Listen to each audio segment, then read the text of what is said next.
Okay, I just did a demo on chain links, and I said in the chain links, thought to myself, what can I make out of this green glass?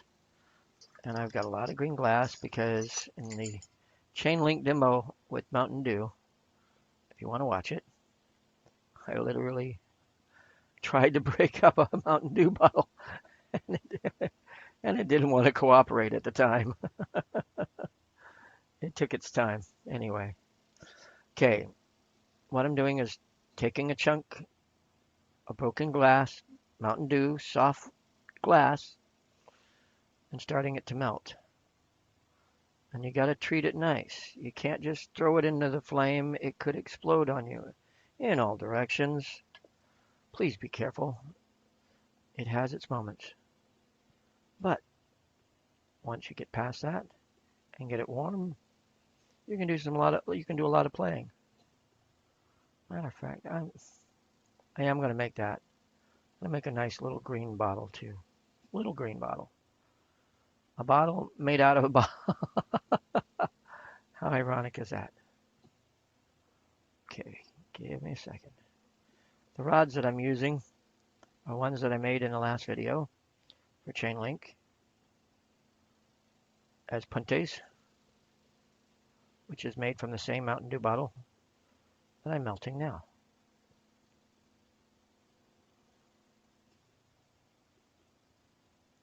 Okay.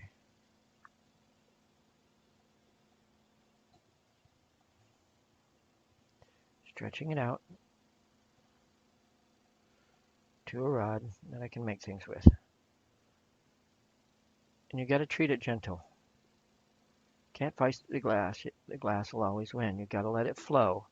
That heat and feed method is very, very important in mostly everything that you do. And glass, soft glass especially, melts and does the job a lot faster. So just remember that as you're working it. Okay, I'm going to do one more chunk. Take it from raw material to finished product. Okay, heat it up, touch it too. Usually on a corner, an edge like that, you can probably get away without really, but sometimes it'll pop and snap and crack.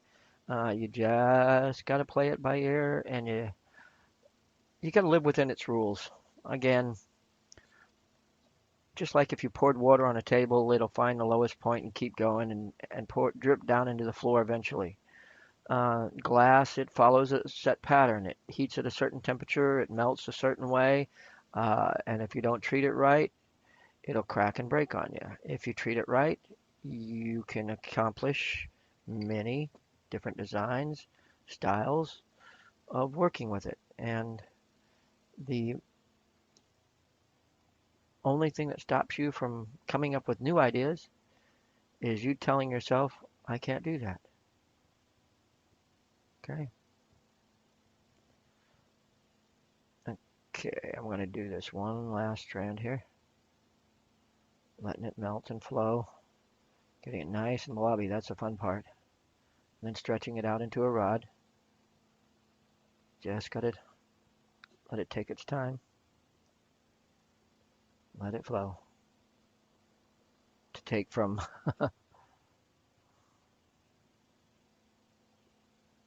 don't know if it's let it go or let it flow, but still. Here we go. And now just let it stretch. Glass has a longer window, a soft glass has a longer window of opportunity to stretch and pull and feed like this outside of the flame. Boro has like a 15 to 20-second window, and soft glass has anywhere from a 20 to 30 to 40-second window, depending upon how much glass you're dealing with. Like on this level, this size, it's not really a lot. So, okay.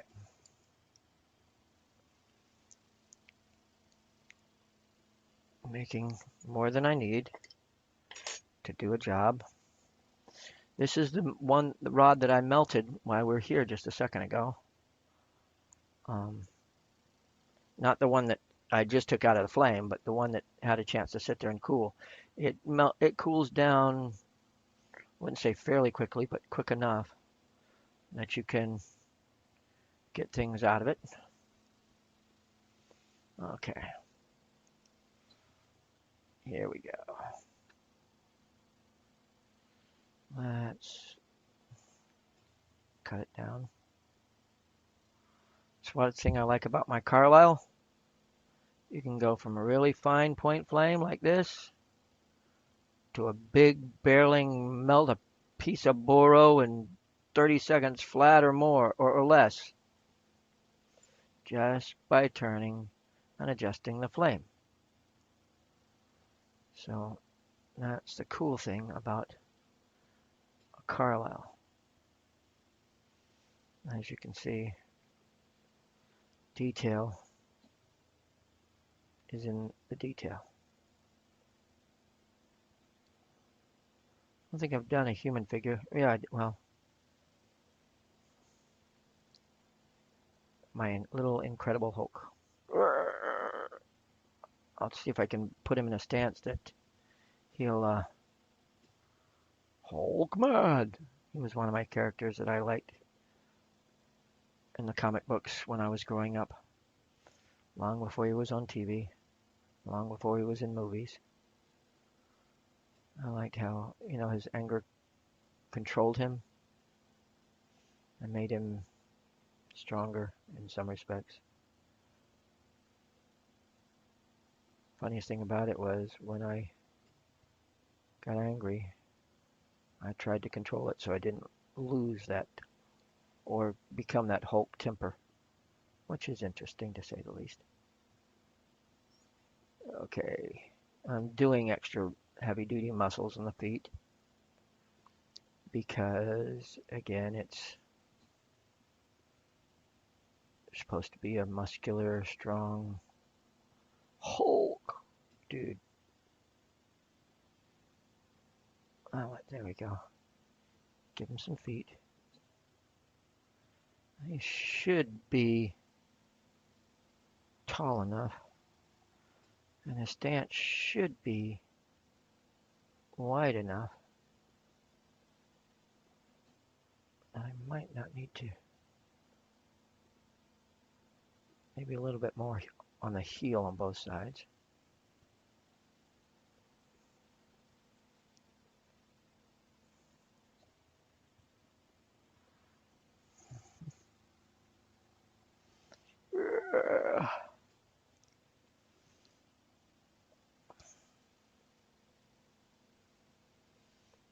Okay, I'm gonna call him quits.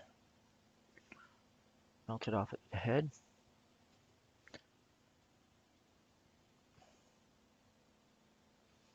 I did his extra bolt. Well, no, let's just call that one quits. I can keep going, but I'm not going to. Let's see how I did about making it stand. Oh, I'll make it stand and then call it quits.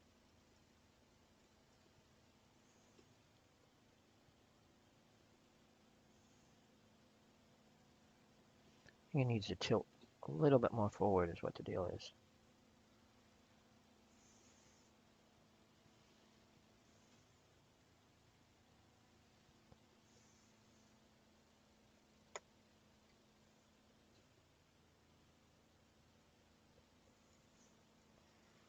Okay, let's do this a different way. So I can keep an eye on what's going on and hold on to it.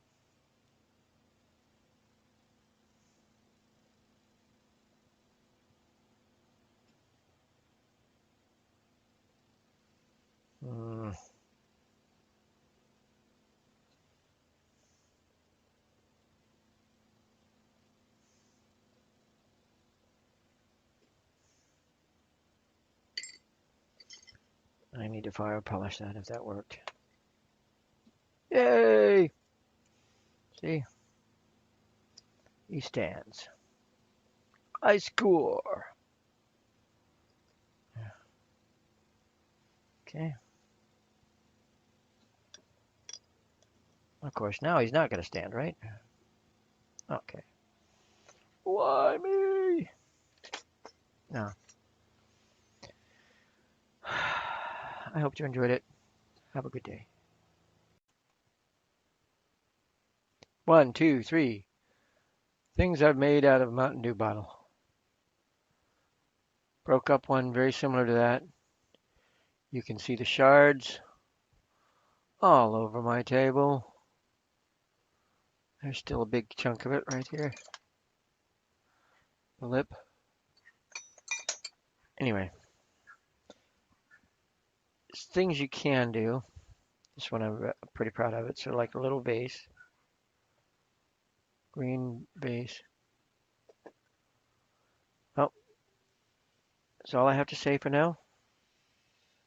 I hope you enjoyed the Mountain Dew stuff.